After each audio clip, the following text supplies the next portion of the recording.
Hey, I'm Epsilon, and this is a game of domination on Fallen.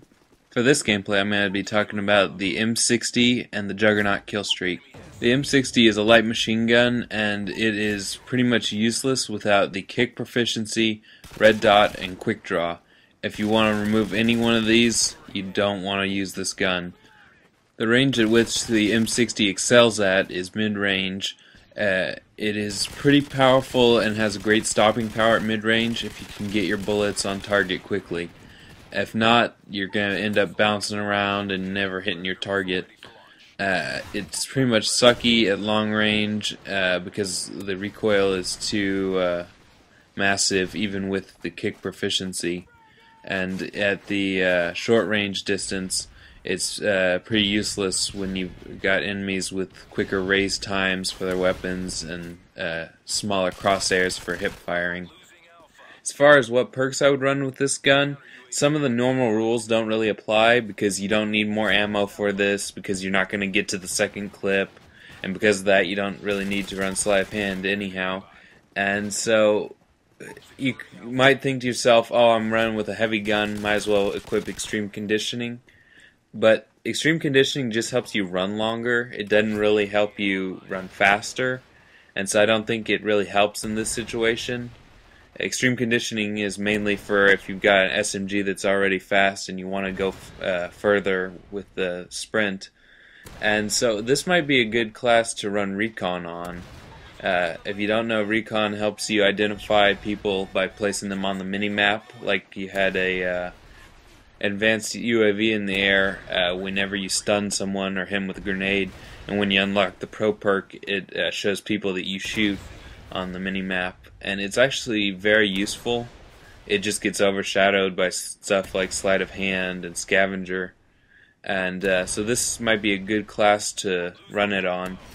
And the only reason I can think of to run sleight of hand for this setup is if you want to run a secondary that's got better mobility, and you could switch in between that and your primary quicker with Sleight of Hand Pro. If you're set on running an LMG, I would definitely run this one. Now the Juggernaut killstreak.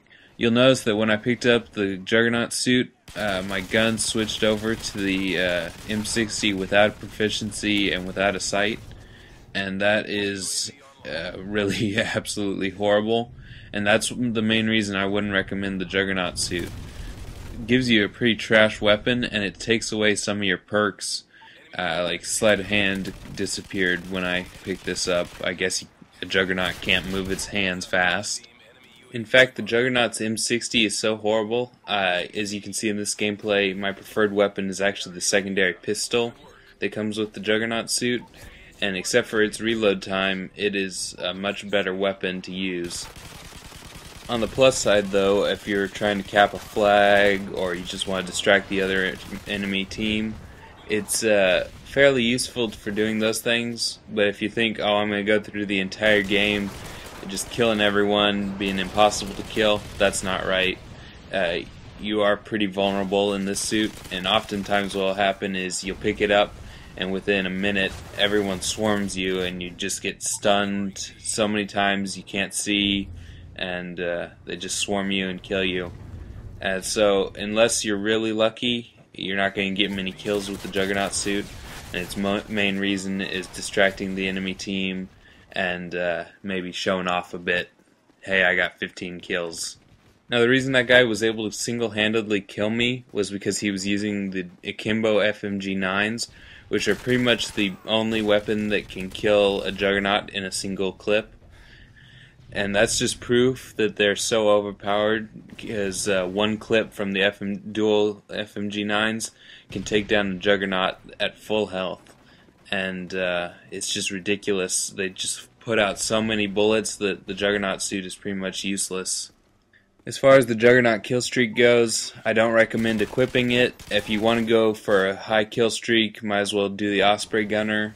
And if you don't want to go for a high killstreak, you could set up the Reaper as your high killstreak, and it can do pretty well when the enemy team doesn't have blind eye. Actually, in this game, you can see that it does very well. Now, one of the reasons I'm really not recommending the Juggernaut suit is that not just because it slows you down and stuff like that, it's because you're not in the main part of the battle. It actually cost us the win in this game because I wasn't able to flank the enemy team like I normally do, and they started building up kill streaks and just hammered us the rest of the game. And I couldn't move around, grab the objectives as well as I should have been. So yeah, the bit of the gameplay that I'm cutting out, they hammered us with advanced UAVs, airstrikes, predator missiles, strafe runs, stealth bombers, and EMPs, and we end up losing. And that's why this is one of the few gameplays where I end up losing.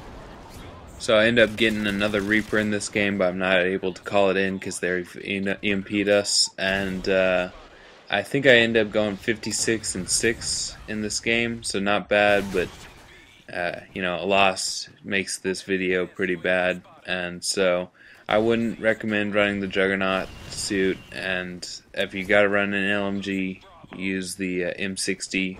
I offer to post subscriber gameplays. Go to my second channel and read the description to see how to do that. I'm Epsilon, and I'll see you next time.